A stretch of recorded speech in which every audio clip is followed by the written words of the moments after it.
பொதுமக்கள் அனைவரும் அமைதியாக இருங்கள். விழா தொடங்க உள்ளது. நீக்கமர நிறைந்திருக்கும் பகவான் பாத கமலங்களில் சரணாகதி அடைந்து ஒரு புண்ணியம் செய்த கோவில்பட்டிக்கு இன்று இந்த மார்கழி மாதம் ஒரு அருமையான நாள். இன்னைக்கு குருவார் வேற, வியாழக்கிழமை. இப்படி ஒரு நிகழ்ச்சிக்கு சுவாமிஜி வந்திருக்கிறது வந்து ஒரு பெருமை சேர்க்கக்கூடிய விஷயம். இந்த கோயிலை பற்றி உங்களுக்கு தெரிஞ்சிருக்கும். நிறைய நிகழ்வுகள் இங்கே சைலண்ட்டாக நடந்துக்கிட்டே இருக்கு. ரொம்ப பிரசித்தி பெற்ற கோயில். ஏன்னா நீங்கள் இங்கே வந்து நிறைய பேருக்கு நிறைய விஷயங்கள் நல்லபடியாக நடந்து அவங்க ரிப்பீட் வந்துக்கிட்டு இருக்காங்க. இது இவ்வளவு நேர்த்தியான விஷயம். சுவாமியோட பாதம் இந்த கோயில்பேட்டில் பட்டிருக்கு அப்படின்னா என்டையர் கோயில்பட்டியும் நம்ம ரொம்ப புண்ணியம் செய்த ஒரு வாய்ப்பு கடவுள் அனுக்கிரகம் பண்ணிக்கிறார். எங்களோட தரிசனம் கிடைச்சிருக்கு அப்படின்னா நம்மெல்லாம் ஏற்கனவே செலக்ட் பண்ணியிருக்கார் கடவுள் நம்மளை. கோயில்பேட்டில் எவ்வளவு பேர் இருக்கிறோம், இவ்வளவு பேருக்கு தான் இன்னைக்கு அவருடைய தரிசனம் கிடைக்கணுங்கிறது வந்து தீர்மானிக்கப்பட்ட விஷயம். அந்த அடிப்படையில் இன்னைக்கு நம்ம எல்லாம் ரொம்ப புண்ணியம் பண்ணியிருக்கோம். காலையில் இருந்து ஆத்மசங்கமம் இவ்வளோ கிராண்ட் சக்ஸஸாக இந்த மாதிரி இந்த ப்ரோக்ராம் ஒன்று நடக்குது அப்படின்னா இது பரிபூர்ண இந்த மகாதேவோட அனுக்கிரகத்தில் நடக்குதுங்கிறது நம்ம எல்லாரும் நல்லபடியாக உணர்ந்து கொள்ளணும். அதனால் பகவான் ஆசிகளோட வெல்கம் அட்ரஸ் பண்ணுவதற்காக இந்த ஆலயத்தின் இதை ஆரம்பித்து இத்தனை வருஷம் இவ்வளவோ கொரோனா டைமில் கூட விடாமல் இறுக்கி பிடிச்சு இதை நல்லபடியாக நடத்தி உண்மையிலே அவர் வந்து கடவுளால் செலக்ட் பண்ணப்பட்ட ஒரு நபருங்கிறதுல பெருமையாக இருக்குது. நாங்கள் சொல்கிறதுக்கு வந்து சுரேஷ் சார் அப்படின்னு சொல்லியாச்சுன்னா வி ப்ரவுட் அபவுட் ஹிம். ஏன்னா இது சாதாரணமாக நடத்த முடியாது. நீங்கள் ஒரு 4 நாளைக்கு நம்ம யாராவது போய் ஒரு விளக்கு கோயிலில் போட்டு போடுங்கனாலும் 3 நாள் செய்வோம். 4 நாள் நமக்கு ஒரு சோம்பேறித்தனம் கொடுத்துரும். ஆமாம், இது என்னத்தை போர் அடிக்குது அப்படிங்கிற மாதிரி இருக்குது. அவர் விஷயத்தில் அப்படி இல்லை. அவர் வந்து ஆத்மார்த்தமாக இதை பண்ணி ஆகணும், இந்த கோயில்பட்டிக்கு ஏதாவது ஒன்று நல்லது செய்யணும் அப்படின்னு சொல்லி வந்தது. உங்களுக்கு தெரியும், ஒரு 7 வருஷத்துக்கு முன்னாடி இங்கே பயங்கர வறட்சியில் இருந்தது கோயில்பட்டி. அப்போ அவர் வந்து இங்கே ஒரு வர்ற ஜபம் ஒன்று பண்ணி முடியும் பொழுது எல்லாம் கரெக்டாக பிளான் பண்ணி செஞ்சாங்க. சொன்னேன் மழை பெய்யும்னு. வர்ண ஜபம் முடிஞ்சு எல்லாரும் வீட்டுக்கு போனோன்னு கூட்டத்துக்கு ஒரு மழை பார்த்தீங்க அப்படின்னா 4-5 ஹவர்ஸ் வச்சு சரியான மழை ஒன்று பெஞ்சது கோயில்பட்டி. அப்போ அப்படி இருக்குன்னா அந்த ஆத்மார்த்தமான நல்ல உள்ளங்கள் அதை பண்ணும் பொழுது கடவுளும் அதுக்கு தந்த அனுக்கிரகங்களை கொடுக்குறாருங்கிறது தான் உண்மை. அந்த வகையில் இப்போ சுரேஷ் சார் வந்து வெல்கம் அட்ரஸ் கொடுத்து மற்றவங்க எல்லாரையும் ஹானர் பண்ணுவார். நம்மளுடைய எல்லார் சார்பாகவும் கோயில்பட்டி மக்கள் எல்லாருடைய சார்பாக ஸ்ரீ ஆதித்ய காட்சி சித்தேஸ்வர சுவாமிஜி அவர்களை அவருடைய பாத கமலங்கள்ல இன்னைக்கு நடக்க போற அடுத்த நிகழ்ச்சிகளை சமர்ப்பிக்கிறதுல பெருமை கொள்றோம். இப்ப சுரேஷ் சார் வந்து அவர் வெல்கம் அட்ரஸ் கொடுப்பாங்க. ஜெய் சாய்ராம்.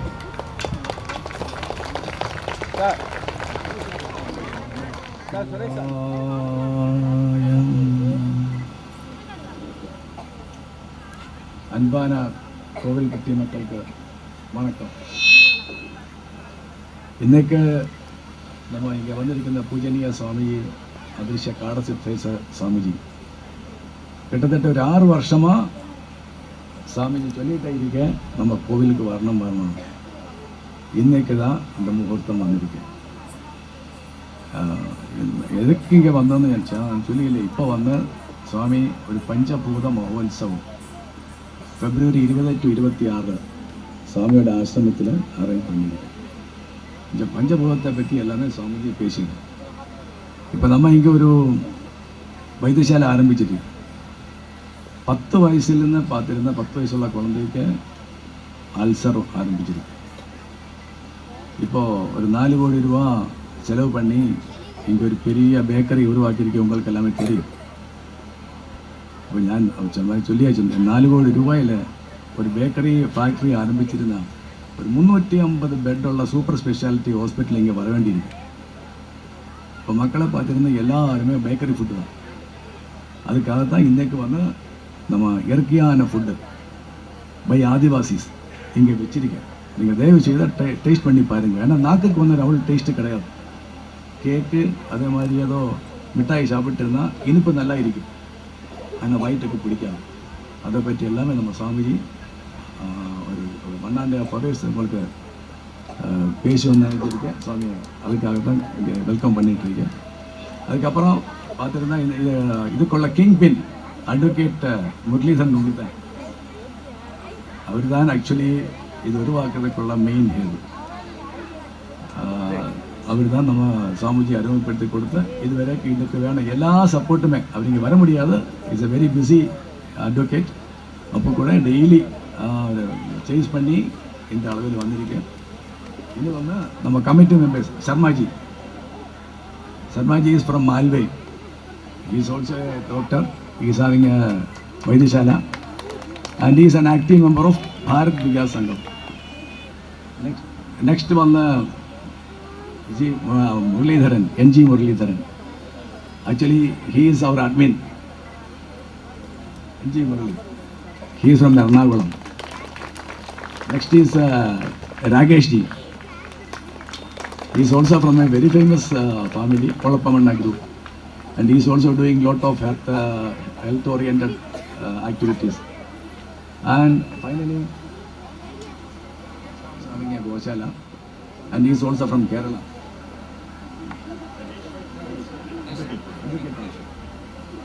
അടുത്ത് വന്ന അഡ്വക്കേറ്റ് നടേഷ് സാറ്. அவருடைய கிருபையால் நமக்கு ஒரு டிரான்ஸ்லேட்டரை கிடச்சிருக்கேன். ஏன்னா சுவாமி வந்து ஹிந்தியில் தான் பேச முடியும், இல்லை இங்கிலீஷில் தான் பேச முடியும். மக்களுக்கு டிரான்ஸ்லேட் பண்ணதுக்காக நம்ம ரொம்ப டென்ஷன்லாம் இருந்தேன். எனக்கு எப்படி யாரை உருவாக்கும். அவர் வந்து ஒரு ஆளை கொடுத்துருக்கேன். அவர் ஆக்சுவலி வந்து கோர்ட்டில் வேலை பார்த்துட்ருக்கேன். இன்றைக்கி ஒரு 4 hours பர்மிஷன் எடுத்து தான் வந்திருக்கேன். அதனால் அவருக்கு welcome to him. Mister Bhagavathi actually அவர் தான் நம்ம ட்ரான்ஸ்லேட் பண்ணி கொடுத்தோம். அவருக்கு வரவேற்பு. அதுக்கப்புறம் வந்து நம்ம மக்கள் நீங்கள் எல்லாருமே உங்களுக்கு மெயின் வரவேற்பு. வணக்கம். Advocate sir will translate for me. I can understand Tamil, but I cannot speak in Tamil. That is a problem. எனக்கு தமிழ் நன்றாக புரியும், ஆனால் சரளமாக என்னால் தமிழில் பேச முடியாதுங்கிறதுனால உங்கள் மத்தியில் இங்கிலீஷில் பேசுகிறேன் அப்படிங்கிறாங்க. Swamiji is coming from Kolhapur in Maharashtra. சுவாமிகள் வந்து மகாராஷ்டிரா மாநிலத்தில் உள்ள கோலாப்பூருங்கிற இடத்துல இருந்து வந்திருக்கிறாங்க. That ashram is of 1300 years old. அது 1300 வருடங்கள் பழமையான ஒரு ஆசிரமம், சுவாமிஜியினுடைய ஆசிரமம். There is a very famous Shiva temple there. அங்கு மிக புகழ்வாய்ந்த சிவனுடைய ஆலயம் அங்கு அமைந்திருக்கிறது. And this ashram in Kolhapur is situated in Kaneri, which is a village like our Kovilpatti. அதாவது அங்கு அந்த ஆலயம் அமைந்திருக்கக்கூடிய கோனேரிங்கிறது கிராமிய மனமான நம்ம கோவில்பட்டியை போன்ற அமைப்போடு அந்த நகரம் இருக்கின்றது. அதுകൊണ്ട് so I tell you that it is a very famous place. Those who are having access with online, that means those who are able to go through online by using mobile, they may all see Kaneri Mutt, Sri Kshetra Siddhagiri Mutt. அதாவது ஆன்லைன்ல நம்முடைய அலைபேசி மூலமாக பார்க்கின்ற பொழுது அந்த கோனேரி மடத்தினுடைய சிறப்புகளை எல்லாம் நாம் அறிந்து கொள்ளலாம். So you can see a very beautiful museum there, very beautiful museum. அங்கு மிக அழகான ஒரு மியூசியம் வந்து காட்சிப்படுத்தி இருக்கிறார்கள். In that museum you can see how the village life in India went on very smoothly. அங்கு உள்ள கிராமிய வாழ்க்கை எவ்வளவு ரம்மியமாக இருக்கிறது என்பதை நாம் நேராக போனால் அறிந்து கொள்ளலாம். There is also a very beautiful garden. அங்கு மிக அருமையான ஒரு அழகான தோட்டம் இருக்கின்றது. There is a big Goshala. மிக சிறப்பான ஒரு கோசாலை அங்கே இருக்கிறது. Nadan Pashukalude, that is a native cows are there, more than 2000 cows are there. அந்த இடத்துல 2000 பசுக்கள் வந்து பராமரிக்கப்படுகிறது. You can see that how the cow based agriculture is going on there. அதே இடத்துல அந்த 2000 பசுக்களை வைத்து நம்முடைய விவசாய பணிகளும் சிறப்பாக நடைபெற்று வருகிறது. Without using any pesticides or chemical manures, that agriculture is done there. அந்த இதுல வந்து ரசாயன உரங்கள் எதுவுமே வந்து பயன்படுத்தாமல் இயற்கையான முறையில் விவசாயம் செய்யப்படுகிறது. You can also see a very nice Gurukul in the traditional model of India. அருமையான ஒரு நம்முடைய பாரம்பரிய முறைப்படியான குருகுலம் அங்கு இயங்கி வருகிறது. There are 200 children studying there. அங்கு 200 குழந்தைகள் படித்துக் கொண்டிருக்கிறார்கள். All the children have to ride horses. அங்கு எல்லா குழந்தைகளும் வந்து குதிரையேற்றம் செய்வதில் வல்லவர்களாக பயிற்சி பெறுகிறார்கள். It is a very interesting school you have to see. அந்த நமக்கு ஆர்வத்தை ஏற்படுத்தக்கூடிய முறையிலே அந்த பள்ளி நடந்து வருவதை நாம் பார்க்கலாம். You can not only learn day-to-day affairs of life, but you can also learn music. You can also learn all kinds of arts. Everything there in that school. அதாவது இன்றைய அப் டு டேட் என்று சொல்லக்கூடிய நிலவரத்தில் எல்லா விதமான விஷயங்களும் எல்லா விதமான அறிவு திறன்களும் அங்கே இருப்பதை நாம் காணலாம். There is a nearby village named Shekewadi. ஷேக்கேவாடி என்கிறது பக்கத்துல அந்த கிராமத்து பக்கத்துல ஒரு நகரம் இருக்கிறது. In that model village you can see that there is no LPG gas used by the citizens there. LPG gas is totally abandoned there. It is avoided there. அங்க LPG கேஸே வந்து உபயோகப்படுத்துவதில்லை அந்த கிராமங்கள்ல. LPG gas they can understand. LPG gas. Yes. LPG gas not used there. In all houses there is gobar gas. Gobar gas is used. அங்க வந்து நம்முடைய வழக்கமான வந்து LPG gas நம்ம வீட்டில் உபயோகப்படுத்துறது இல்லாம கோபர் கேஸ் என்று சொல்லக்கூடிய சாண எரிவாயுவை வச்சு அங்க வந்து நடைமுறை பயன்படுத்தப்பட்டு வருகிறது. That village is a self-reliant, self-content village. அதாவது அந்த கிராமம் வந்து தன்னிறைவு பெற்ற ஒரு சுய நம்பிக்கை உள்ள கிராமமாக செயல்படுகிறது. And who is the driving force behind all these changes in Kaneri? Who is the driving force who has changed this atmosphere there? அங்கு எல்லா விதமான புதிய அதாவது நவீனமான அமைப்புகள் எல்லாம் அந்த கோனேரி கிராமத்தில் இருப்பதை நாம் காணலாம்.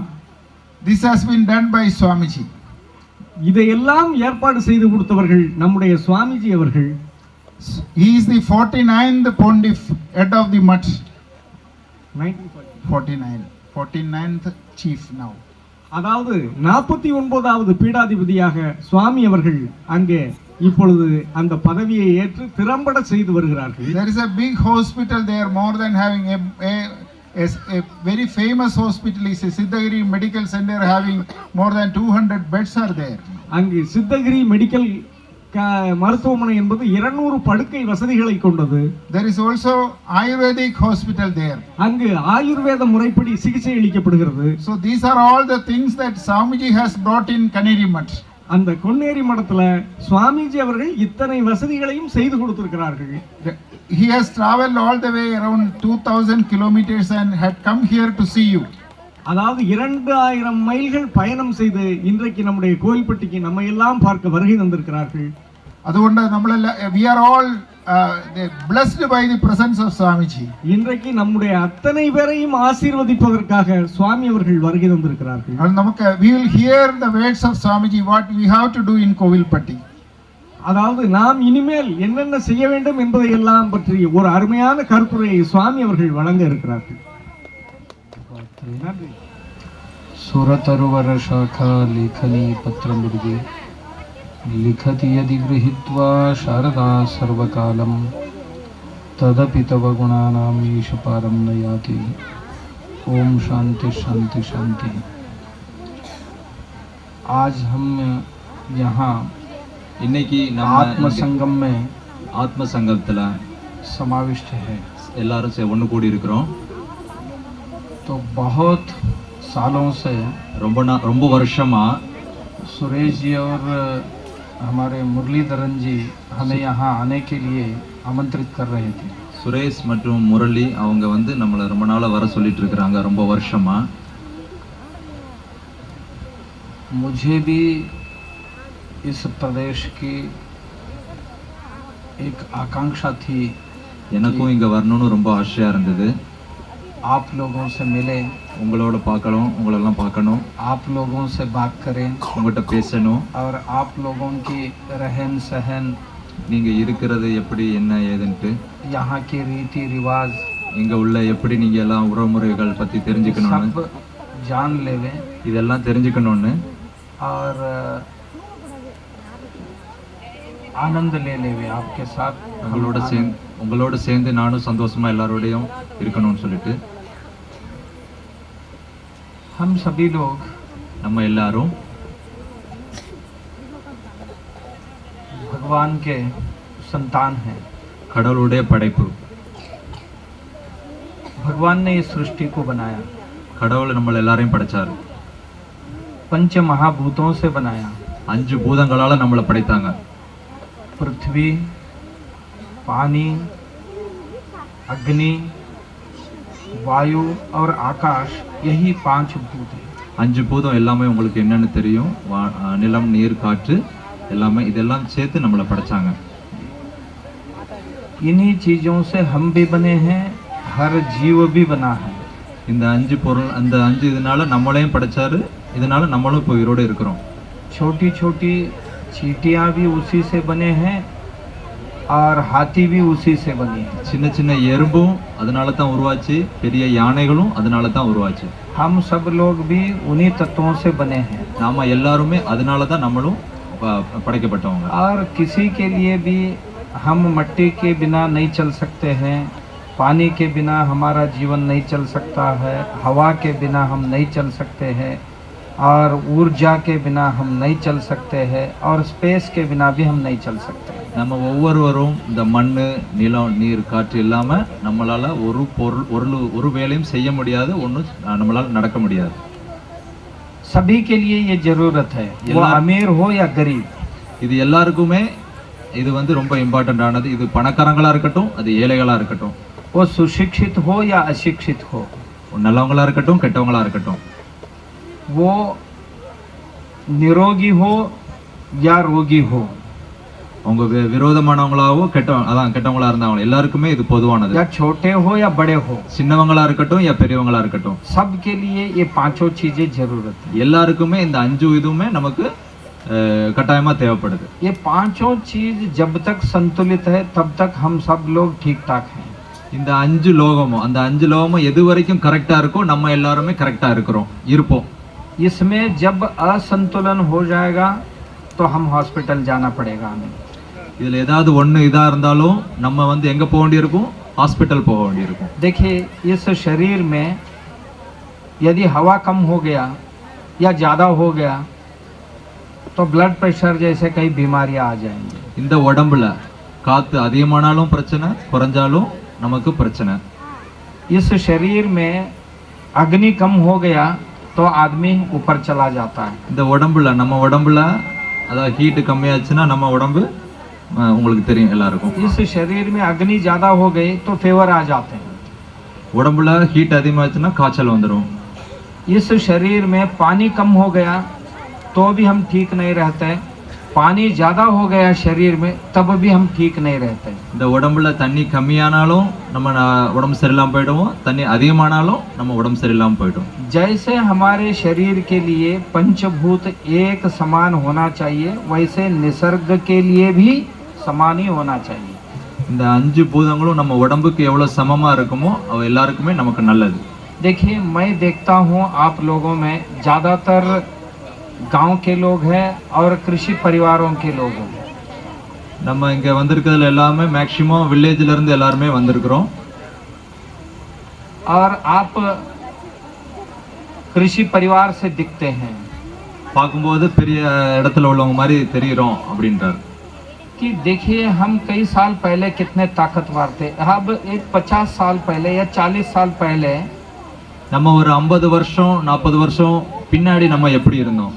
तो 15-20 साल का लड़का 100 किलो का वजन लेके दौड़ता था। ஒரு 15 வயசு பையன் 50 கிலோ வெயிட் எடுத்துட்டு கூட ஈஸியா நடந்து போயிடுவாங்க.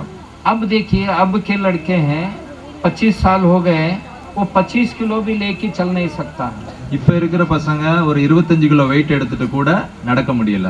पहले देखिए, गांव में 5-5, 10-10 मील चल के जाते थे, अब उसको 50 कदम भी नहीं चल सकता है। ஃபர்ஸ்ட் பழைய காலத்துல வந்துட்டு எப்படின்னா ஒரு 50 கிலோமீட்டர் கூட நடந்து போயிடுவாங்க. ஆனா இப்போ வந்து ஒரு 5 ஸ்டெப் நடந்து போனா கூட இப்போ உள்ள பசங்களுக்கு கஷ்டமா இருக்குது. देखिए, पहले महिलाएं घर में आटा पीसते थे हाथ से। இதுக்கு பழைய வருஷத்துல என்ன பண்ணாங்க அப்படின்னு சொல்லியாச்சுன்னா, குழந்தைகள் வந்து வீட்டிலேயே மாவெல்லாம் வீட்டுல கையிலேயே ஆட்டுவாங்க. और चावल कूटते थे। அரிசி குத்துவான்னு சொல்றோம் இல்லையா, அரிசி குத்துறது. बराबर, घर में सब काम करते थे, बर्तन मांजते थे, फिर खेत में जाते थे। வீட்ல எல்லா வேலையும் பார்த்துட்டு விவசாயம் பார்க்கறதுக்கும் காட்டுல போனாங்க. आज देखिए पानी हमारे घर में ही आ गए. இன்னைக்கு பாத்தீங்கன்னா வீட்டுக்குள்ளே தண்ணி வந்துருது. தண்ணி எடுக்கணும் போகணும் அவசியம் இல்லை. सब चीजों के लिए मशीनरी आ गए. எல்லா வேலைக்குமே மிஷின் வந்துருச்சு உங்களுக்கு. फिर भी हम सुखी नहीं है. அதுக்கு அப்புறமும் நம்ம வந்து சந்தோஷமா இல்ல. क्यों? ஏன்? क्योंकि हम जो अन्न खा रहे हैं वो ठीक नहीं है. ஏன் அப்படின்னா நம்ம வந்து நம்மளுடைய இது இப்ப இருக்கிற இது சரியில்லை அப்படிங்கிறார் அவர். जो पानी पी रहे हैं वो पानी ठीक नहीं है. நம்ம தண்ணி குடிக்கிறோம் வந்து அது தண்ணி சரியில்லை அப்படிங்கிறார். क्योंकि जैसे मुरली जी ने अभी बताया, खेत में हम इतना फर्टिलाइजर डाल रहे हैं, इतना डाल रहे हैं कि मट्टी पूरा जहर बन गया. இப்போ என்ன அப்படின்னா நம்ம விவசாயம் பண்றோம். விவசாயத்துல வந்து நிறைய வந்து நம்ம என்ன செய்யறோம், உரம் அது இதுன்னு நிறைய சேர்க்கிறோம். அதனால வந்துட்டு அது எல்லாமே என்ன விஷம் ஆயிடுது அப்படிங்கிறார். आज हम 1 किलो अनाज जब खाते हैं, 1 किलो अन्न जब खाते हैं, 27 मिलीग्राम पॉइजन हमारे शरीर में जा रहा है. 1 கிலோ மாதுளம்பழம் இன்னைக்கு நீங்க சாப்பிட்டீங்க அப்படின்னா 27 கிராம் பாய்சன் நம்ம உடம்புல போகுதுங்கிறார். हर दिन ये जा रहे हैं. ஒவ்வொரு நாளும் நம்ம உடம்புல இது போகுது. पहले देखिए छोटी छोटी बीमारी होते थे तो घर में ही इलाज कर लेते थे. பழைய காலத்துல எப்படின்னா 50 வருஷம் பின்னாடி எப்படின்னா நம்ம சின்ன ப்ராப்ளம் ஆனாலும் நம்ம வீட்லயே நம்ம என்ன பண்ணுவோம், பெரியவங்க நம்ம தாத்தா பாட்டி வீட்லயே சரி பண்ணிடுவாங்க. அதை तब हम 50 mg का एक एंटीबायोटिक ले लेते थे तो ठीक हो जाते थे. ஃபர்ஸ்ட் 50 மில்லிகிராம் வந்து மருந்து எடுத்துக்கிட்டாலும் நம்ம சரியாயிடும். अब 500 के 3 डोज இப்போ लेंगे तो भी ठीक नहीं हो रहे. இப்போ 500 மில்லிகிராம் உள்ள டேப்லெட் 3 டோஸ் எடுத்துக்கிட்டாலும் நம்ம உடம்பு சரியாக மாட்டேங்குது. देखिए छोटे छोटे बच्चे होते जिन्होंने बीड़ी नहीं पिया, शराब नहीं पिया, कुछ भी नहीं किया, फिर भी उसको कैंसर हो रहे हैं. சின்ன குழந்தைகள், அவங்க சின்ன குழந்தைகள் வந்து அவங்க பீடி குடிக்க மாட்டாங்க, வேற எதுவும் சாப்பிட மாட்டாங்க, இருந்தாலும் அந்த சின்ன குழந்தைகளுக்கு கேன்சர் வந்துருது. कैंसर हो रहे हैं.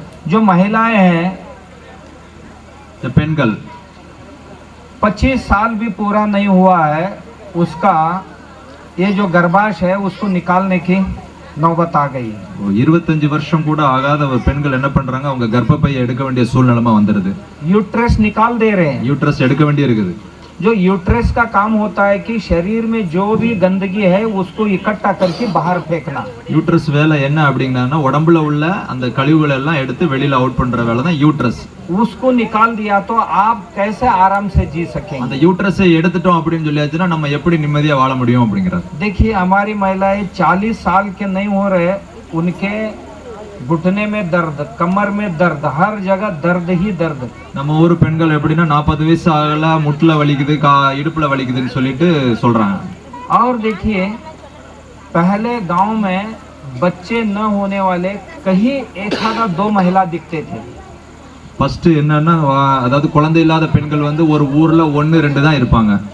अब देखिए गांव में बहुत सारे घरों में बच्चे नहीं हो रहे, ऐसा महिलाओं की संख्या बढ़ रही है. இப்போ என்னன்னா ஒவ்வொரு ஊர்லயும் பாத்தீங்கன்னா மேக்ஸिमम பாதிக்கு மேல என்னன்னா குழந்தை இல்லாம இருக்காங்க. इसके कारण IVF सेंटर गांव-गांव में बढ़ रहे हैं. இதனால என்ன அப்படின்னா அந்த ஐவி சென்டர் வந்து அங்கங்க ஒவ்வொரு ஊர்லயும் நிறைய வருது அப்படிங்கிறது. इसका मतलब हुआ कि हम ठीक नहीं है. இதுக்கு காரணம் என்ன, நம்ம சரியில்லை. उसका कारण ये है कि हमें अच्छा अन्न नहीं मिल रहा है, अच्छी पानी नहीं मिल रही. இதுக்கு முழு காரணம் என்ன அப்படின்னு சொல்லியாச்சுன்னா நமக்கு நல்ல சாப்பாடு கிடைக்கிறது இல்ல, நல்ல தண்ணி கிடைக்கிறது இல்ல. जो आज आप हम हमारे हॉस्पिटल में देखते हैं तो एक छोटा सा बच्चा पैदा होता है, இன்னைக்கு நம்ம ஹாஸ்பிடல் பார்க்குறோம், ஒரு சின்ன குழந்தை பிறந்துச்சுன்னா तो उस बच्चे को 8-10 घंटे में फीवर आना शुरू हो जाता है. 8 மணி நேரத்துல பிறந்த 8 மணி நேரத்துல காய்ச்சல் வந்துருது. माँ उसको दूध पिलाती है, उसको बुखार आ जाता है. அம்மா வந்து அதுக்கு பால் கொடுக்கறாங்க, மறுபடியும் காய்ச்சல் வந்துருது. तो ऐसा ही हुआ कि हमने वो माँ की दूध टेस्ट के लिए लेबोरेटरी में भेजा. அதனால என்ன பண்ணோம், நம்ம அந்த அம்மாவுடைய பாலை வந்து நம்ம லேபரேட்டரிக்கு அனுப்பணும். तो उस दूध में पॉइजन मिला हमें. அந்த பால்ல வந்து பாய்சன் கிடைச்சதுங்கற. वो जहर क्यों आया, कहां से आया, इसे देखा तो सब्जी में जो पेस्टिसाइड छिड़कते हैं, இந்த பால்ல எப்படி விஷம் வந்துச்சு அப்படின்னா அவங்க அம்மா சாப்பிட்ட அந்த காய்கறிகள்ல வந்து அந்த விஷம் இருந்திருக்கு அப்படிங்கிறார். और फलों के ऊपर जो छिड़कते हैं ये सब हमारे शरीर में जा रहे हैं। அந்த பழங்கள் மேல நம்ம தெளிக்கிற அந்த இதுவும் நம்ம உடம்புல தான் வருது அப்படிங்கிறார். जो दूध बच्चे के लिए अमृत होना चाहिए था वो अब बच्चों के लिए जहर बन रहा है। எந்த பால் வந்து குழந்தைக்கு அமிர்தமா இருக்கணுமோ அதுவே என்னவாயிடுச்சுன்னா விஷமாயிடுச்சு அப்படிங்கிறார். तो अब उस बच्चे को कौन संभालेंगे? அந்த குழந்தையை யார் பார்ப்பாங்க? तो इसके लिए जवाबदार बाहर के कोई नहीं है, हम ही है। இந்த அதுக்கு வந்து ஜவாப்தார் அப்படின்னா அதுக்கு வந்து உரிமையாளர் யாருன்னா வேற யாரும் கிடையாது, நாம தான் அதுக்கு. देखिए पहले हमारे घरों में बहुत अच्छे अच्छे देसी जानवर होते थे। ஃபர்ஸ்ட் நம்ம வீட்ல வந்து நல்ல நல்ல நாட்டுக்கோழி இதெல்லாம் இருந்தது அப்படிங்கிறாரு. देसी गाय होते थे, बैल होते थे, நாட்டு மாடு இருந்து நாட்டு பசு மாடு இருந்தது. उसका गोबर होता था, गोमूत्र होता था, उसको खेत में डालते थे। அந்த சாணம் அப்புறம் அந்த கோமியத்தை எடுத்து நம்ம என்ன பண்ணுவோம், விவசாயத்துக்கு யூஸ் பண்ணுவோம். वही हमारे माटी के लिए अमृत होता था। அதுதான் நமக்கு வந்து அமிர்தமா நம்ம திரும்ப கிடைச்சது. मगर आज किसी के भी घर में वैसे जानवर नहीं है। இப்போ எந்த வீட்லயும் அந்த மாதிரி விலங்குகள் இல்ல அப்படிங்கிறது. मगर आज हमारे घर में जो जानवर है वो जर्सी कऊ है। இப்போ நம்ம வீட்ல இருக்கிறது வந்து ஜெர்சினா வெளிநாட்டுல இருந்து இந்த மிக்ஸ்டு கலப்பினம்னு சொல்லுவாங்க இல்லையா அது. ये जर्सी कऊ आपको पता है क्या करते हैं? கலப்பினம்னா என்னன்னு தெரியுமான்னு கேக்குது. जर्सी जर्सी गौ का दूध आप हर दिन पिएंगे या दूध के पदार्थ खाएंगे, कई सालों के बाद आप में बहुत सारे बीमारियां दिखना शुरू இந்த ஜெர்சி மாட்டோட பாலை நம்ம குடிச்சோம் இல்ல அப்படின்னா அதனால செய்யப்பட்ட நம்ம ஸ்வீட்டை சாப்பிட்டோம் அப்படின்னா ரொம்ப வருஷம் கழிச்சு நிறைய நோய்கள் வரும் அப்படின்னு சொல்லி சொல்றாங்க. देखिए वो दूध से आपको diabetes A1 type of diabetes होगा। அந்த பால்னால நமக்கு அந்த டயபிட்டிஸ் வரும் அப்படிங்கறாங்க. वो सिर्फ इंसुलिन से ही कंट्रोल होता है और किसी टैबलेट से नहीं होता। அது ஒன்லி நம்ம அந்த இன்சுலினால மட்டும் தான் कंट्रोल ஆகும், வேற எதனாலயும் कंट्रोल ஆகாது. उसी दूध से आपको कैंसर होता है। அந்த பால்னால உங்களுக்கு கேன்சர் வரும். उसी दूध से आप में ब्लड प्रेशर शुरू होता है। அந்த பால்னால நமக்கு வந்து ब्लड प्रेशर வரும். उसी दूध से आपके घुटनों में दर्द शुरू होता है। அந்த பால்னால நமக்கு முட்டு வலி ஸ்டார்ட் ஆகும். उसी दूध से बच्चों में सिजोफ्रीनिया बीमारी उत्पन्न होती है। அந்த பால் குடிச்சனால குழந்தைகளுக்கும் அந்த சிசோஃபீலியான்னு சொல்லிட்டு அந்த நோய் வர சான்ஸ் இருக்கு. वो बीमार ये है बच्चों में, बच्चे आप जो कहेंगे वो सुनेंगे नहीं। அந்த நோய் என்ன அப்படின்னா நீங்க அம்மாவானவங்க நீங்க என்ன சொல்றீங்களோ அதை பசங்க கேட்க மாட்டாங்க. बच्चे बहुत उद्धट बनेंगे। பசங்க வந்து நீங்க சொல்றதை கேட்க மாட்டாங்க, அவங்க இஷ்டத்துக்கு நடக்கறாங்க. और आप जो कहेंगे उसका बिल्कुल उल्टा वो चलेंगे। நீங்க எப்படி சொல்றீங்களோ அதுக்கு ஆப்போசிட்டா நடப்பாங்க. ये बच्चे इसके लिए कारण नहीं है, इसके लिए हमारी ये जर्सी गाय का दूध कारण है। இதுக்கு வந்து அந்த குழந்தை காரணம் கிடையாது, நாம குடிச்ச அந்த ஜெர்சி பசுவோட பால் தான் காரணம். और महिलाओं के लिए गर्भ की समस्या जो उत्पन्न हुई है वो इस दूध से हो रही है। பெண்களுக்கு ஏற்பட்ட அந்த கர்ப்பப்பை பிரச்சனையும் இந்த பால்னால ஜெர்சி பசுனா பால்னால தான் நமக்கு வருதுங்க. ये ऐसा क्या है इस दूध में? அப்படி என்ன இருக்கு இந்த பால்ல? इस पर ऑस्ट्रेलिया न्यूजीलैंड में एक बड़ी संशोधन हुई है। இதனால அந்த ஆஸ்திரேலியா நியூசிலாந்துல பெரிய பிரச்சனை வந்துச்சு. इस दूध में जो प्रोटीन है वो प्रोटीन में एक जहर है। இந்த பால்ல வந்துட்டு ஒரு புரோட்டீன் இருக்கு, அதுல வந்து ஒரு விஷம் இருக்கு அப்படிங்கற. बीटा केसो मार्फिन 7 बीटा केसो मार्बिल 7ங்கற यानी BCM7 नामक एक मॉर्फिन है। वो हमारे शरीर में खून में जब घुसेगा तो बहुत सारे बीमारियां पैदा करेगा। அந்த இது வந்து நம்ம bloodல சேர்ந்துச்சு அப்படினா எல்லா பிரச்சனைகளையும் அதுதான் கொண்டு வருது. हमारी जो इम्यूनिटी पावर है उसको खत्म कर देता है। நம்மளுடைய நோய் எதிர்ப்பு சக்தியை வந்து அப்படியே அது குறைச்சிரும். इसलिए मेरी विनती है कि छोटी बच्चों के लिए उसका दूध मत दीजिए। அதனால அந்த சின்ன குழந்தைகளுக்கு வந்து அந்த பாலை கொடுக்காதீங்க. देखिए वो गाय भी आप देखें और अपने घर में यदि एक देशी गाय है तो दोनों में अंतर क्या है देखिए। அந்த நாட்டு மாடுக்கும் அந்த ஜெர்சி மாடுக்கும் என்ன வித்தியாசம்னு சொல்லி நீங்க பாருங்க. दोनों को चारा डालिए, देशी गाय है पेट भरते ही बैठ जाती है, मगर जर्सी है ना आगे जितना डाला है वो खत्म होने तक नहीं बैठती। இந்த ஜெர்சி மாடு வந்து முன்னாடி நீங்க எவ்வளவு போடுறீங்களோ எல்லாத்தையும் சாப்பிட்டுட்டு தான் அது உட்காரும். ஆனா அந்த நம்ம நாட்டு மாடு வந்து வயிறு நிறைஞ்ச உடனே பேசாம படுத்துரும். ஆனா उसका पेट फूलेगा, அந்த வயிறு வந்து அதுக்கு பெருசாயிரும். फिर डॉक्टर बुला के उसको उपचार करना पड़ेगा। அந்த டாக்டருக்கு மறுபடியும் அந்த வெட்டனரி டாக்டரை கூப்பிட்டு அதுக்கு சரி பண்ண வேண்டியிருக்கும், மருந்து கொடுக்க. इतना ही नहीं, उसका जो पूंछ है टेल है वो 180 डिग्री में घूमता है ऐसा। அந்த 180 டிகிரி அதோட வால் அங்கிட்ட இங்கிட்ட சுத்தும். हमारी जो देशी गाय का पूंछ जो है टेल वो 360 डिग्री में घूमता है। நம்ம நாட்டு மாடோட வால் பாத்தீங்க அப்படின்னா 360 டிகிரி சுத்தும். और देशी गाय के लिए उसके पीठ पर एक हम्प होता है, हम्प। அந்த தேசினா நாட்டு மாடுக்கு மேல முதுகு பின்னாடி வந்து ஒரு இது மாதிரி இருக்கும். उसमें सूर्य केतु नामक एक नाड़ी है। சூரிய கேத்த நாமன்னு சொல்ற ஒரு நாடி இருக்குமா. वो नाड़ी कॉस्मिक एनर्जी एब्जॉर्ब करके शरीर में सोने के कण यानी सुवर्ण क्षार को निर्माण करता है। அந்த இது வந்துட்டு நம்ம அந்த உடம்புல வந்து நம்ம அந்த தூங்குறதுக்கு உள்ள அந்த சக்தியை நான் கொடுக்குது. इसलिए देशी गाय के दूध में सोने की क्षार होते, सुवर्ण कण होता है। அந்த நாட்டு பசுமாட்டுல தான் அந்த இது வந்து எல்லாமே சத்து இருக்குது அப்படிங்கிறாரு. इसलिए उसका दूध कम होता है मगर वो अमृत होता है हमारे। அந்த நாட்டு பசுமாட்டோட பால் வந்து கம்மியா இருக்கும், ஆனா வந்து அது வந்து நமக்கு வந்து அதுதான் அமிர்தம் அப்படிங்கிறாரு. हाँ, उसका गोबर गोमूत्र हमारे जमीन के लिए अमृत बनता है। அந்த நாட்டு பசுமாடோடைய சாணம் அப்புறம் வந்து அதோடைய கோமியம் வந்து நம்ம விவசாயம் பண்ற அந்த நிலத்துக்கு வந்து அது வந்து ரொம்ப முக்கியமானது. इसलिए हमारे घर में वो देशी गाय होना चाहिए। அதனால நம்ம வீட்ல வந்து நாட்டு பசுமாடு இருக்கணும். हमारे खेती उसी से करना चाहिए। அந்த நம்ம இருக்கிற விவசாயம் அதை வச்சு அதோட கழிவுகளை வச்சு நம்ம பண்ணணும். हमारे खेत में अमृत जैसे फसल आएगा, हमें खाने के लिए अमृत ही मिलेगा। நம்ம காட்டுல வளர விவசாயம் அமிர்தமா நமக்கு கிடைக்கும். हमारे देखिए आपको एक मैं छोटा प्रयोग बताता हूँ। உங்களுக்கு ஒரு சின்ன இது சொல்றேன். देशी गाय बच्चे को जन्म देती है। நாட்டு பசுமாடு வந்து குழந்தையை நல்ல குழந்தை பிறக்க வைக்கும்.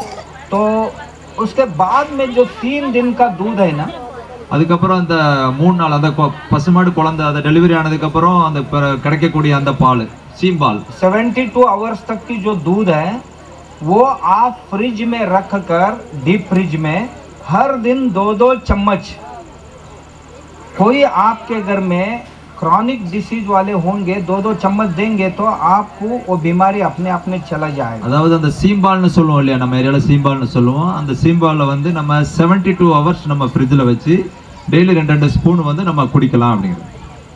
देखिए उससे बच्चों को भी वो पिलाएंगे तो बच्चों को आयुष्य में कभी भी कोई बीमारी नहीं आएगी। அதை நம்ம குழந்தைகளுக்கு கொடுத்தீங்கன்னா அதோட ஆயுஷ் காலம் வரைக்கும் எந்த ஒரு நோய் வராதுங்கிற. यदि देशी गाय का जो बटर मिल्क है उसमें सैंधव नमक डाल के आप हर दिन 1 गिलास पियोगे, आपके जो किडनी स्टोन है अपने आप चला जाएगा। இந்த நம்ம நாட்டு பசுமாடுல வர்ற பால்ல வந்து உப்பும் அந்த சந்தனமும் கலந்து நம்ம குடிச்சோம்னா நமக்கு வந்து கிட்னி அந்த இது ஃபெயிலியர் ஆகாதுங்கிற.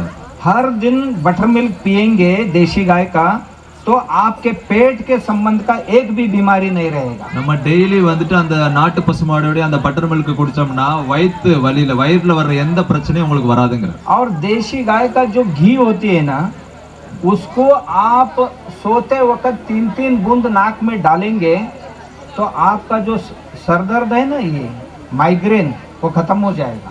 இந்த நாட்டு பசுமாடோட நெய், அந்த நெய்யை வந்து நம்ம தூங்கும் போது 3 சொட்டு நம்ம மூக்குல விட்டோம் அப்படின்னு சொல்லியாச்சுன்னா நமக்கு அந்த மைக்ரோன் தலைவலி வராதுங்கிற. यदि आपके कान में बदबू आ रही है, உங்க காதுல ஸ்மெல் வருது அப்படின்னா 1 हफ्ते में बंद हो जाएगा नाक में घी डालने से।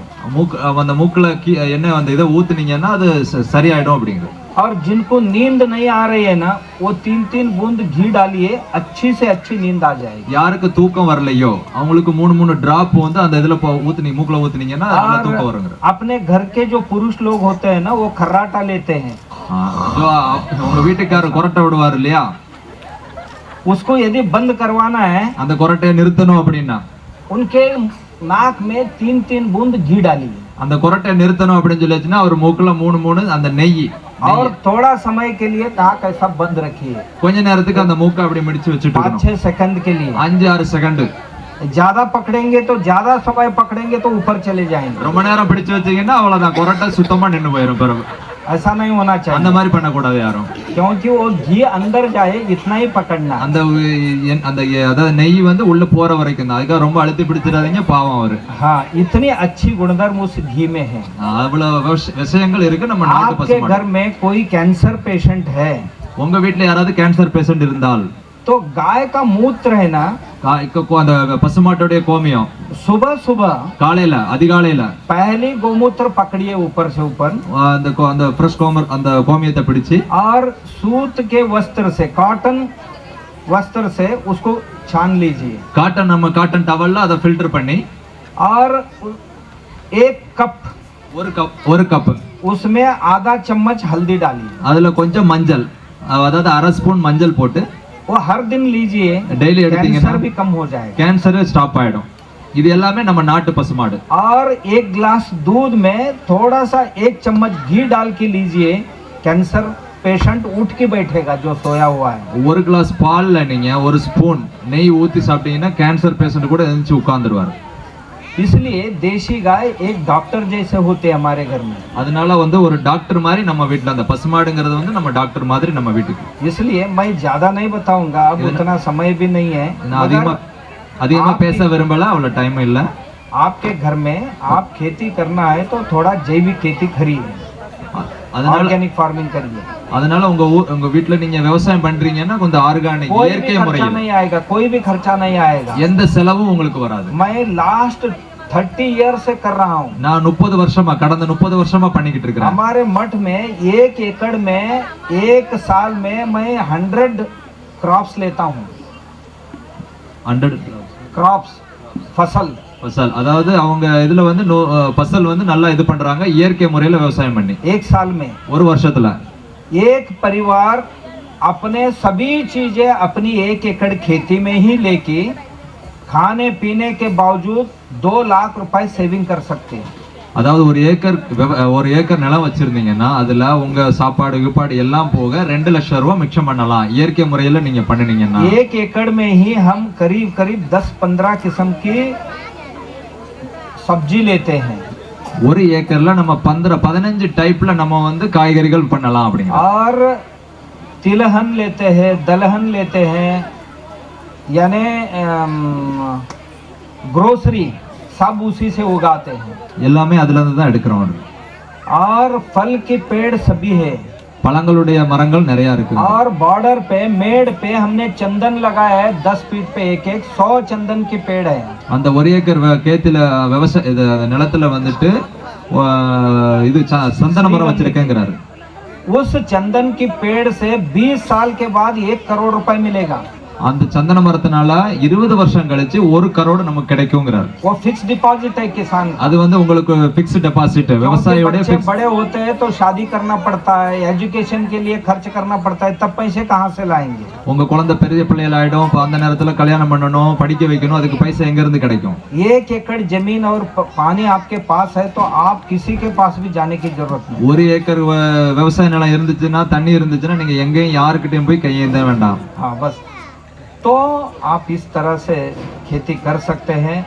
और इसलिए कर सकते हैं कि ये पंच महाभूतों की संतुलन रखकर இந்த 5 பூதங்களுடைய எல்லாரோட இது சப்போர்ட்ல நம்ம வந்து நல்ல விவசாயம் பண்ணலாம் जी तो मैं इसीलिए आप लोगों से मिलने आया हूँ कि हमारे सुरेश जी और मुरली जी हमेशा बताते थे நான் எதுக்கு அவங்கள பார்க்க வந்திருக்கிறேன் அப்படின்னா நம்ம சுரேஷ் சார் அப்புறம் அவங்க मुरलीधरन जी என்ன அவங்களுக்காக तो आप कैसे खेती करते हैं देखे आपसे कुछ समझे और आपको कुछ हमारे विचार बताए आप में जो अच्छी चीजें हम लेवे அதாவது அவர் எப்படி பண்றாரோ அந்த விஷயத்தை நல்ல விஷயங்களை அவங்ககிட்ட சொல்றதுக்காக கூட்டி வந்திருக்காங்க तो इसी विषय में हम अभी आने वाली फरवरी में இதனால நம்ம வரக்கூடிய பிப்ரவரி மாசத்துல पंच महाभूत लोकोत्सव करने जा रहे हैं 5 மகாபூதத்தையும் நம்ம இது பண்ண போறோம் तो करीब करीब 30 लाख लोग उसमें आ रहे हैं 30 லட்சம் பேர் அதுல வர்றாங்க அந்த जिसमें 10-11 राज्य के मुख्यमंत्री आ रहे हैं 11 ஸ்டேட்டோட முக்கியமந்திரி சீஃப் மினிஸ்டர் அங்க வராங்க जिसमें 7-8 राज्यपाल जी आ रहे हैं 7-8 ஸ்டேட்டோட இவங்களும் வராங்க முக்கியமந்திரி शायद प्राइम मिनिस्टर भी आ रहे हैं பிரைம் மினிஸ்டரும் அங்க வராங்க और 10,000 से ज्यादा इंडस्ट्रियलिस्ट आ रहे हैं 10,000க்கு மேல இந்த இண்டஸ்ட்ரியல் தொழிற்சாலை அவங்களும் வர்றாங்க और 1,000 से अधिक देश भर से साधु संत आ रहे हैं அதாவது 1000க்கு மேல சாது சந்தா அப்படினு சொல்லிச்சுனா இந்த இவங்க சாமியார்னு சொல்லுவாங்க இல்லையா அவங்க எல்லாரும் வராங்க 10 लाख स्कूल कॉलेज के बच्चे आ रहे हैं 10 லட்சம் ஸ்கூல் குழந்தைங்க அங்க வராங்க. जी, इसलिए यह प्रोग्राम அதனால இங்க நம்ம पर्यावरण की जागृति के लिए ही कर रहे हैं हम. அதனால அந்த ப்ரோக்ராம் வந்து அதுக்கு முன்னாடி நம்ம எல்லாம் தயார் பண்ணிட்டு இருக்கிறோம். तो आपको भी मैं आमंत्रित करने आया हूँ. உங்களையும் நான் சந்தோஷப்படுத்தணும்னு வந்திருக்கிறேன். तो जरूर आप लोग आएंगे எல்லாரும் நீங்க அங்க வரணும். और आप एक बात ध्यान में रखिए. ஒரு விஷயம் ஞாபகம் வச்சிருக்கணும். देखिए हमारे भगवान कोई है तो ये पंच महाभूतों को निर्माण करने वाला और निर्माण करके उस भूतों में रहने वाला हमारा भगवान है. அந்த 5 பஞ்ச பூதங்களையும் நிர்மாணம் பண்றது நம்ம பகவான். और उसी में रहता है. அந்த 5 பஞ்ச பூதத்துல தான் நம்ம பகவானே இருக்குது. उनको यदि हम कुछ धक्का लगाते हैं तो भगवान को ही धक्का लगता है. அந்த 5 பஞ்ச பூதத்தை நம்ம அதாவது இது பிரஷ் பண்ணோம்னா அது நமக்கே நம்ம கொடுத்த மாதிரி. इसीलिए हम उस भगवान की उपासना करना है तो हमारे मट्टी को बचाना चाहिए, पानी को बचाना चाहिए, हवा को बचाना चाहिए, ऊर्जा को बचाना चाहिए. அந்த பகவானை நம்ம இது பண்ணணும் அப்படின்னு சொல்லியாச்சுன்னா நம்ம நீர் நிலம் காற்று எல்லாத்தையுமே நம்ம மரியாதை பண்ணணும். तो मैं आशा करता हूँ कि आप सब लोग ज़्यादा लोग उस उत्सव के लिए आइए. நான் ஆசைப்படுறேன் உங்கள எல்லாருமே அதிகமா எவ்வளவு வர முடியுமோ நீங்க எல்லாரும் அங்க வரணும். और बार हम मिलते रहेंगे. நம்ம எல்லாருமே அடிக்கடி உங்களை பார்த்துட்டு இருக்கணும். मैंने छोटे बच्चों के भजन सुनकर बहुत मुझे खुशी हुई. நான் சின்ன குழந்தைகளோட அந்த பஜனை கேட்டு ரொம்ப சந்தோஷப்பட்டேன். क्योंकि आप बुजुर्ग लोग जब बच्चों को संस्कार करते हैं तभी बच्चे ये कर सकते हैं. நீங்க இந்த வயசானவங்க எல்லாம் நீங்க எல்லாம் அவங்களுக்கு இது பண்ணதுனால அவங்க அந்த குழந்தைகள் பண்றாங்க. आप यदि वृद्धाप्य काल में सुखी रहना चाहते हैं तो बच्चों को अच्छी संस्कार देना आवश्यक है. நீங்க வயசான காலத்துல நல்லா இருக்கணும்னா அந்த குழந்தைகளுக்கு நல்லா கைடு பண்ணணும் அப்படின்னு சொல்லி சொல்றாங்க. हमारे बच्चों को ऐसा तैयार करना चाहिए. நம்ம குழந்தைகளை எப்படி தயார் பண்ணணும் அப்படின்னா बच्चे कभी भी किसी के सामने हाथ नहीं फैलाना चाहिए. நம்ம குழந்தை யார்கிட்ட போய் கையேந்தி நிக்க கூடாது. बच्चे हमारे कभी भी ऐसा काम न करे कि जिसकी वजह से उसके पिता समाज में सर झुका के चले. நம்ம குழந்தை பண்ணன தப்புனால நம்ம அப்பா அம்மா வந்து எங்கேயும் போய் தலை கீழே குனிய கூடாது. हमारे बच्चे ऐसे व्यवहार नहीं करना चाहिए जिससे माँ बाप के आंखों में आंसू நம்ம குழந்தை வந்து எப்படி வளர்க்கணும் அப்படின்னு சொல்லிச்சுன்னா நம்ம அப்பா அம்மாவுடைய கண்ணுல இருந்து தண்ணி வரக்கூடாது. அந்த மாதிரி நீங்க நல்ல பிள்ளைகளா வளர்க்கணும். हमारे बच्चे ऐसे होना चाहिए कि अपने परिवार का जितना बिस्तर है उतना ही पैर फैलाए. நம்ம குழந்தை எப்படி இருக்கணும் அப்படின்னா நம்ம வீட்டுல நம்ம எவ்வளவு கால் அகலப்படுத்த முடியுமோ அவ்வளவுதான் அகலப்படுத்தணும். அகல கால் வைக்க கூடாது. हमारे बच्चे ऐसे होने चाहिए कि आपका नाम लौकिक निर्माण करें. உங்க குழந்தை எப்படி இருக்கணும் அப்படின்னா நம்ம குழந்தை வந்து பேர் சொல்லும் பிள்ளையாக இருக்கணும். इस तरह की संस्कार देने की क्षमता सिर्फ आप में है, ना स्कूल में है. நான் இந்த குழந்தை அந்த மாதிரி வளர்க்கணும் அப்படின்னா அதோட கடமை யாருக்கு இருக்குன்னா பெற்றோர்களுக்கு இருக்கு அப்படிங்கிறார். मैं भगवान से प्रार्थना करता हूँ நான் கடவுள்கிட்ட வேண்டிக்கிறேன் ऐसे संतान आप सभी लोगों के घरों में निर्माण हो. அந்த மாதிரி உங்க எல்லார் வீட்லயும் இருக்கணும். आप सभी लोगों की संसार सुखी रहे. எல்லாரும் நல்லபடியா இருக்கணும். और समाज में सभी भेदभाव नष्ट हो. அதாவது எந்த ஒரு நஷ்டம் வரக்கூடாது. अमीर गरीब हो, அதாவது பணக்கார बड़े हो, பணக்காரங்களோ கஷ்டப்பட்டவங்களோ சின்னவங்களோ பெரியவங்களோ हम सभी लोग एक परिवार जैसे रहने की हमें बुद्धि दे भगवान. நம்ம எல்லாரும் ஒரே குடும்பமா இருக்கணும்னு சொல்லி நமக்கு புத்தி கொடுக்கணும்னு சொல்லி கடவுள்கிட்ட नमस्कार सब. நமஸ்கார். எல்லாருக்கும் வணக்கம். நன்றி.